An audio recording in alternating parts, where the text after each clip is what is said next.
नमस्कार। मैं doctor Alpana Parekh, associate professor political science, government college Jaipur. बच्चों, हम लोग चीन के संविधान के बारे में पढ़ रहे थे। उसी क्रम में आज हम चीन के राष्ट्रपति और राज्य परिषद के बारे में पढ़ेंगे। जनवादी चीन के संविधान द्वारा राष्ट्रपति को कोई भी वास्तविक शक्तियां प्रदान नहीं की गई है। वो अपनी सारी शक्तियों का प्रयोग राष्ट्रीय जन कांग्रेस और उसकी स्थायी समिति के निर्णयों के अनुसार करता है। उपराष्ट्रपति उन कार्यों का संपादन करता है जो कि राष्ट्रपति द्वारा उसे सौंपे जाते हैं। चीन की समस्त कार्यकारी शक्तियां राज्य परिषद में निहित है और संविधान में राज्य परिषद को राज्य प्रशासन का सर्वोच्च अंग कहा गया है। अब जनवादी चीन में राष्ट्रपति का पद कैसा है और वो क्या कार्य करता है।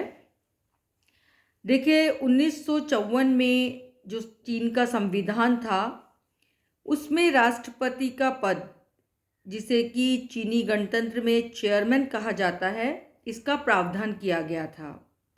संविधान के अनुच्छेद 8 अनुच्छेदों में अनुच्छेद 39 से लेकर अनुच्छेद 46 तक में राष्ट्रपति के पद और उसकी शक्तियों के संबंध में प्रावधान किया गया था। चीनी गणराज्य का अध्यक्ष राष्ट्रीय जन कांग्रेस के द्वारा निर्वाचित होता था और सामान्य तौर पर इसका कार्यकाल 4 वर्ष होता था। अनेक शक्तियां उसको प्राप्त थी, जिसमें कार्यपालिका, न्यायिक शक्ति, राजनयिक, सैनिक शक्तियां आदि प्रमुख थी। कार्यपालिका के अंतर्गत उसे विधियों एवं आज्ञप्तियों को प्रसारित करना, प्रधानमंत्री और अन्य मंत्रियों, आयोगों के सदस्यों की नियुक्ति और पदच्युति करना, न्यायिक शक्तियों के अंतर्गत उसे क्षमादान करने का अधिकार आदि था।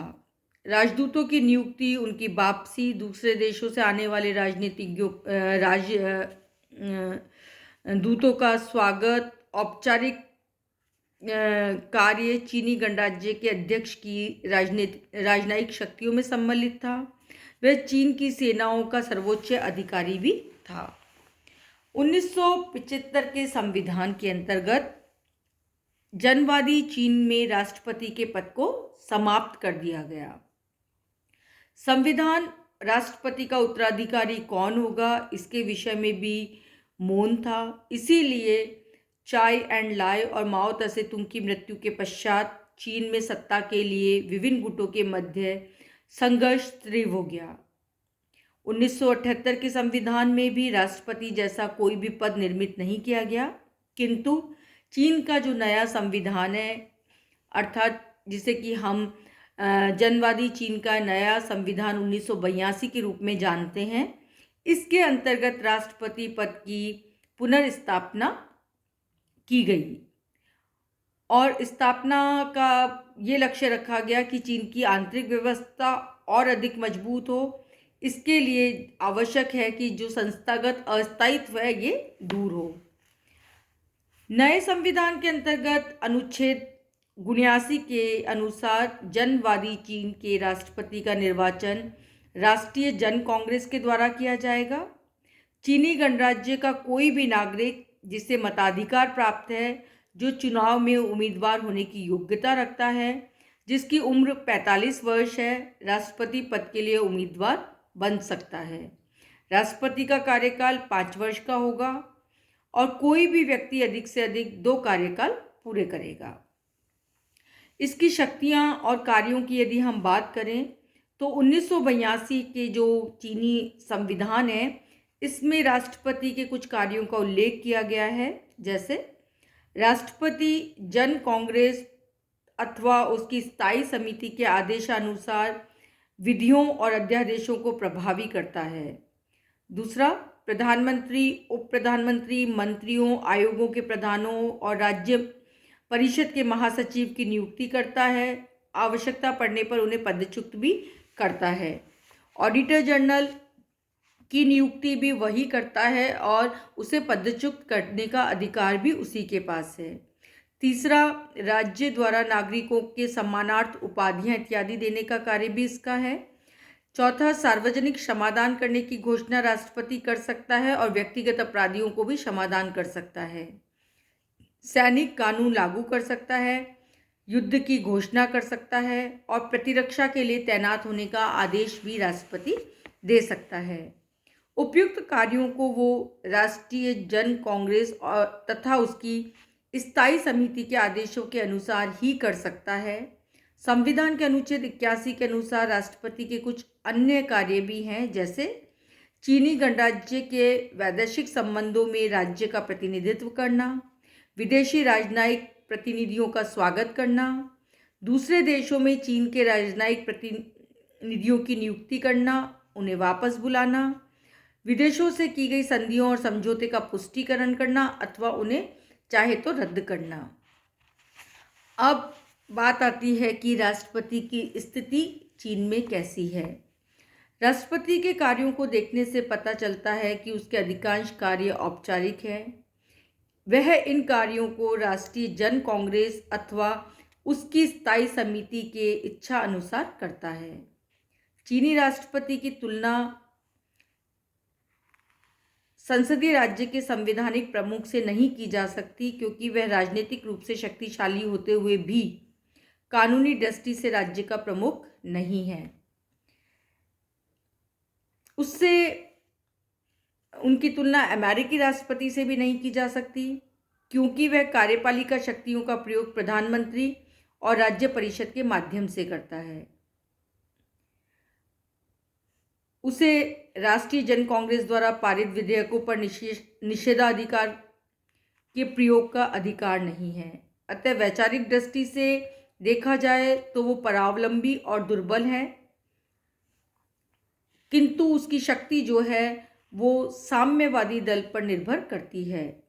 यदि साम्यवादी दल इस पद पर किसी प्रथम श्रेणी के नेता को नियुक्त करता है तो वो राष्ट्रपति अत्यंत शक्तिशाली बन सकता है। नेक्स्ट जो हम बात करेंगे चीन में, वो है चीन की राज्य परिषद की। चीन का नया संविधान जो है 1982 का जो संविधान है वो कार्यपालिका और प्रशासन संबंधी अधिकार राज्य परिषद को सौंपता है, जिसे द स्टेट काउंसिल कहा गया है। संविधान के अनुच्छेद 85 के अनुसार राज्य परिषद केंद्रीय जन सरकार है। राज्य परिषद राष्ट्रीय जनवादी कांग्रेस तथा उसकी स्थायी समिति के प्रति उत्तरदायी और जवाबदेह है। राज्य परिषद की यदि हम रचना की बात करें, उसका गठन देखें, तो इसके राज्य परिषद के अंतर्गत प्रधानमंत्री, उप प्रधानमंत्री, स्टेट काउंसलर्स, मंत्रालयों के मंत्री, ऑडिटर जनरल, महासचिव आदि सम्मिलित होते हैं। राज्य परिषद के समस्त दायित्व प्रधानमंत्री पर होते हैं। प्रधानमंत्री को नियुक्त जो है वो राष्ट्रपति के द्वारा किया जाता है। राष्ट्रपति द्वारा निर्देशित किए गए नाम के बाद ही राष्ट्रीय जन कांग्रेस उसके नाम पर विचार करती है और कोई निर्णय लेती है। जन कांग्रेस के निर्णय के पश्चात राष्ट्रपति औपचारिक रूप से प्रधानमंत्री की नियुक्ति करता है। उप प्रधानमंत्रियों, अन्य मंत्रियों, राज्य पार्षदों, ऑडिटर जनरल आदि की नियुक्ति प्रधानमंत्री की सिफारिश पर राष्ट्रीय जन कांग्रेस द्वारा विचार किया जाता है और तत्पश्चात उनकी नियुक्ति की जाती है। राज्य परिषद जो है उसके कुछ कार्य और शक्तियां हैं जो कि संविधान के अनुच्छेद 89 के अनुसार बताई गई हैं। इनमें पहली है कानूनों के अनुसार विभिन्न विभागों के प्रशासनिक कार्यों को निर्धारित करना, उनके निर्णय और आदेशों की घोषणा करना और उनके कार्यपालन की देखरेख करना। दूसरा, कानून संबंधी विधेयकों को राष्ट्रीय कांग्रेस और उसकी स्थायी समिति के सम्मुख प्रस्तुत करना। तीसरा, विभिन्न विभागों के कार्यों में समन्वय स्थापित करना।